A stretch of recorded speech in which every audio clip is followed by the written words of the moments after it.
Hello guys, आपको जो ये बोर्ड पर क्वेश्चन दिख रहा है ये मीन प्रोपोर्शन का है। आज तक इस तरह से कभी भी मीन प्रोपोर्शन मध्यानुपाती का क्वेश्चन नहीं पूछा गया था, पर आपके एग्जाम में कुछ अलग तरीके से क्वेश्चंस को पूछा जा रहा है। अब वो कितने अलग अलग तरीकों से पूछ रहा है वो सारे तरीके मैं यहाँ पे आपको बताने वाला हूँ, और आपको टेंशन नहीं लेनी क्योंकि चुटकियों में होंगे हल सवाल, क्योंकि आपके गुरुजी का नाम है राहुल देसवाल। तो गाइस आ जाते हैं क्वेश्चन की तरफ, ज्यादा टाइम वेस्ट करते हुए ना करते हुए। पर गाइस देखिए, सबसे मेन चीज, आप तीन तरह के क्वेश्चन यहाँ पूछता है, मीन, फोर्थ, थर्ड, जिसमें से सबसे ज्यादा हर बार मीन प्रोपोर्शन का क्वेश्चन पूछता है।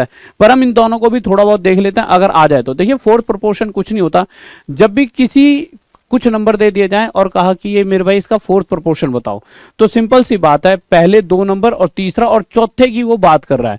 तो जो पहले दो हैं उनका रेशो, और जो उससे अगले दो हैं ये दोनों, जिसमें से चौथा नहीं पता मैं, 7√3/d, इनका रेशो आपस में हमेशा बराबर होता है। बस अब उसके बाद आप सोल्व कर दीजिए, आपका आंसर आ जाएगा।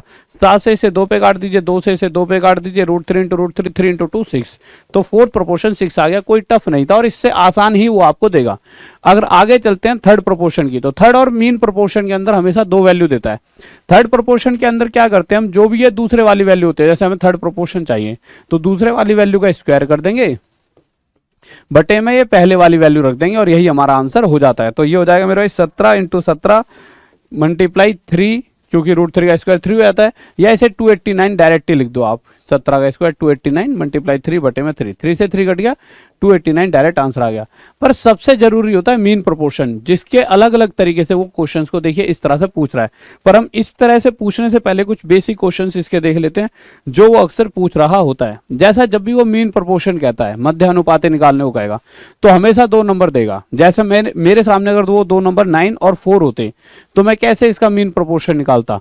तो जो भी दो नंबर होंगे ना, आंख बंद करके उन दोनों का मल्टीप्लाई और उसका रूट, बस इतना सा करना है। क्या करना है, उन दोनों का मल्टीप्लाई और उसका रूट। पर इस बार जो पूछा गया वो थोड़ा अलग पूछा गया है, जो अभी आपके एग्जाम में पूछ रहा है उस पे भी आ रहे हैं, वहां पर आप और कंफ्यूज हो जाओगे, पर वो कंफ्यूजन मैं दूर कर दूंगा। तो आपने दोनों का मल्टीप्लाई करा, 36 आया और उसका रूट कर दिया, तो मेरे प्यारे बच्चों क्या उत्तर आया हमारा, 6 आ गया। यहां तक के क्वेश्चन का आंसर आप दे पा रहे हो। जैसे ये क्वेश्चन है, इसमें कहा है कि 81 और 36 का बताओ, तो आपने दोनों का मल्टीप्लाई करा और दोनों का रूट कर दिया। 81 रूट के बाहर आएगा 9, 36 आ जाए 6, तो 9 6 54 इस क्वेश्चन का आंसर।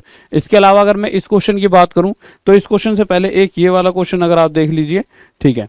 तो अगर मैं इस क्वेश्चन की बात करूं, ये थोड़ा सा मैंने टफ सा ले लिया है, ठीक है। तो अगर 3 + √2 और 12 - √32 का क्या बताना है आपको, मीन प्रोपोर्शन। आप कैसे निकालोगे, आप सबसे पहले कहोगे इन दोनों का मल्टीप्लाई, तो 3 + √2 के साथ मल्टीप्लाई कर दोगे इसकी। पर ये है क्या, अगर इसको आप ध्यान से देखोगे तो आप इसमें से 4 कॉमन ले सकते हो, तो 4 3 12 माइनस यहां से आ जाएगा 4 8 जा 32। अगर आप इसे सॉल्व करोगे तो मेरे भाई ये 16 2 या 32 से 4 बाहर आ गया, √2 आ जाएगा ये। तो यहां से मेरे भाई 4 बाहर चले जाएगा, तो ये आ जाएगा √2, तो ये आ जाएगा 4 3 - √2। अब हमने क्या कहा था, इन दोनों का मल्टीप्लाई, इन दोनों का मल्टीप्लाई का रूट करना होता है। तो रूट करते वक्त ये 4 तो बाहर आ जाएगा और साथ ही साथ अंदर रह जाएगा रूट के क्या क्या, a + b a - b, a + b, देखो दोनों चीजें सेम है, दोनों चीजें सेम है, प्लस माइनस का अंतर है। तो a² - b² बनता है, a² यानी 3 का स्क्वायर 9 - b² यानी √2 का स्क्वायर 2, तो 9 में से 2 गया 7, तो ये आ गया हमारा 2√7, ये हमारा आंसर हो जाएगा। इसी तरह से अब इन क्वेश्चन की बात कर लेते हैं जिन क्वेश्चनों को वो पूछ रहा है आज के टाइम पे। आजकल क्या कह रहा है वो, a + b दे देगा, a - b दे देगा और कह देगा a और b का मध्यानुपाती बताओ। अब बच्चा कंफ्यूज, यार a और b का मध्यानुपाती बताना, दे तो रखे नहीं a और b, तो बच्चों घबराना नहीं है। देखिए a + b की तरह दे रखा है 25 और a - b की तरह दे रखा है 7। ये क्वेश्चन इस तरह का आपके एग्जाम में आया। तो सबसे पहले आपको a और b की वैल्यू चाहिए होंगी। तो a जो होता है, जब भी दो चीजें जोड़ी जाएं और दो चीजें घटाई जाएं, तो जो a यानी इधर वाला होगा वो हमेशा इन दोनों का टोटल 32 का आधा 16, और जो b होगा वो हमेशा इन दोनों का अंतर। तो इन दोनों का अंतर कितना आ रहा है मेरे, 18, 18 का आधा 9, ठीक है। सिंपल, जो भी टोटल है उसका आधा, जो भी अंतर है उसका आधा, ठीक है। तो a और b की वैल्यू आ गई, और मुझे पता है कि अगर दोनों की वैल्यू ये है तो इन दोनों का मल्टीप्लाई का रूट कर दीजिए, आपका आंसर आ जाएगा। तो 16 का 4 आ जाएगा, 9 का 3 आ जाएगा, 4 3 12, ये हमारा आंसर हो जाएगा। तो इसी तरह से गाइस इस क्वेश्चन की अगर मैं बात करूं तो a + b 17 है, a - b 15 है, तो a की वैल्यू आ जाएगी 17 + 15 आपका 32 का आधा 16, b की वैल्यू आ जाएगी, दोनों का अंतर कितना है 2, 2 का आधा 1, इन दोनों का मल्टीप्लाई कर दीजिए और उसका रूट कर दीजिए, यानी 4 आपका आंसर।